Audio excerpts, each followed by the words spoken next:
জয় গুরু, জয় মা বগলা। আশা করি আপনারা সকলেই ভালো আছেন। গুরুর কৃপায় এবং মা বগলার কৃপায় আপনাদের মনোবাঞ্ছা পূর্ণ হোক। রাশিচক্রের অষ্টম রাশি হলো বৃশ্চিক রাশি। বৃশ্চিক রাশির অধিপতি হলেন মঙ্গল। তেজ, বল, সাহস আহ, এর প্রতীক মঙ্গল স্বয়ং। রাশিচক্রে মঙ্গল যাদের ভালো অবস্থানে থাকবেন, ম্যাক্সিমাম ক্ষেত্রেই দেখবেন যে ডিফেন্স, পুলিশ বা এইসব যাবতীয় কাজকর্মের মধ্যে এনারা যুক্ত থাকেন। দেখে নেওয়া যাক বৃশ্চিক রাশির 1433-এ কেমন ফলাফল দেবে। স্বাস্থ্যের প্রতি আপনাদের সকলকে একটু খুব সজাগ থাকা উচিত। তার কারণ স্নায়বিক রোগ অর্থাৎ স্নায়ু বা নার্ভ, উচ্চ রক্তচাপ যেটাকে বলে ব্লাড প্রেশার, একটা সমস্যা আসবে। তার সঙ্গে ছোটখাটো চোটাঘাত তো লেগেই থাকবে। আর পারিবারিক ক্ষেত্রে যেটা দেখা যাচ্ছে, আরো একটু অসন্তোষ প্রকাশ করবেন আপনি, কেন পারিবারিক ক্ষেত্রে ওনাদের একটু শরীর স্বাস্থ্য খারাপ যাবে। তার ধরুন হার্টের সমস্যা, কিডনির সমস্যা, এই ব্যাপারগুলো লেগে থাকবে।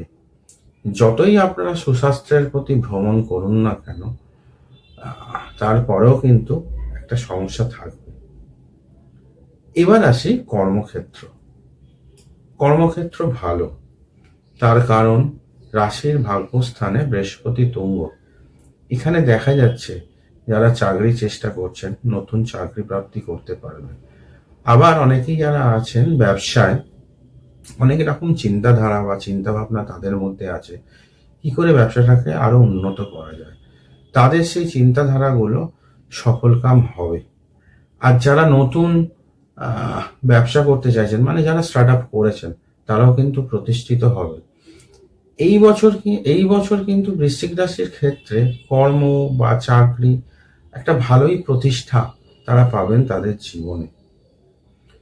সম্পদের বিষয়ে বলতে গেলে পারিবারিক যেসব গোলযোগ আছে তা মিটে যাবে, বা যারা মামলায় রয়েছেন মামলায় জয়যুক্ত হবেন, নতুন ঘরবাড়ি কিনবেন, চেষ্টা করবেন নিজের নামে করতে। থার্ড পার্সনের ভূমিকাটাকে যদি পারেন ওটাকে অ্যাভয়েড করুন, এটা আপনাদেরই ভালো হবে। বিদ্যার ক্ষেত্রে খুব ভালো যোগ আছে। হ্যাঁ, যেহেতু বৃশ্চিক রাশি পঞ্চম স্থান শনি অবস্থান করার দরুন উচ্চ বিদ্যায় বাধার যোগ আছে। যদি মনে করেন প্রতিকার নিয়ে যদি এগোতে চান, বৃহস্পতি তুঙ্গ থাকার দরুন এবং পঞ্চম স্থানকে দৃষ্টি দেওয়ার দরুন উচ্চ বিদ্যায় ভালো ফল করতে পারবেন। অবশ্যই প্রতিকার নিতে হবে। যারা বাইরে যেতে চাইছেন তাদের জন্য ভালো, অবশ্যই লেখাপড়ার কথা বলছি, কারণ বিদ্যায় তো অনেকেই স্কলারশিপ পেতে চান, বাইরে যান, তাদের জন্য কিন্তু খুব শুভ যোগ দেখা যাচ্ছে। এবার আসি পারিবারিক জীবন। পারিবারিক জীবনে একাধিক গোলযোগ যেরকম আছে, কিন্তু তার সঙ্গে কিন্তু গৃহে কিছু শুভ অনুষ্ঠানের যোগ দেখা যাচ্ছে। একটা মিলিয়ে মিশিয়ে একটা ভালো ফল পাবেন, সেটা আসছে। বিবাহিত জীবন যাদের দেখা যাচ্ছে, বিবাহিত জীবন ভালো আছে। এবং এই বৃশ্চিক রাশি সব 7th হাউস হচ্ছে শুক্রের ক্ষেত্র। শুক্র মানুষকে প্রেম, প্রণয় এগুলো যেরকম সাফল্য দেয়, এবং এই মঙ্গল শুক্রর কানেকশনে কিন্তু এই ব্যাপারগুলো খুব ভালো রকম ভাবে সাফল্য লাভ করে। সেটা এবছর দেখা যাচ্ছে, বিশেষ করে প্রেমের ক্ষেত্র নতুন অপরচুনিটি পাবেন। সাংসারিক জীবনে সুখ শান্তি দেখা যাচ্ছে। এবার আসি ভ্রমণ যোগ। যেহেতু এই বছরে নানা রকম ঘাত প্রতিঘাতের মধ্যে দিয়ে আপনাদের যেতে তো হবেই হবে, একটু মানসিক শান্তির জন্য চেষ্টা করুন ভ্রমণ কিন্তু দেখা যাচ্ছে। সেটা আপনাদের আর্থিক স্থিতির ওপর নির্ভর করে সেটা আপনারা চয়ন করবেন। এবার আসি প্রতিকার। বৃশ্চিক রাশি যেহেতু মঙ্গলের ক্ষেত্র, আইদার হনুমান চাল্লিশা না হলে বগলামুখী। কিন্তু হনুমান চাল্লিশার একটা বিশেষ টোটকা আমি আপনাদের বলে দিচ্ছি। এটা মঙ্গলবার টু মঙ্গলবার করবেন।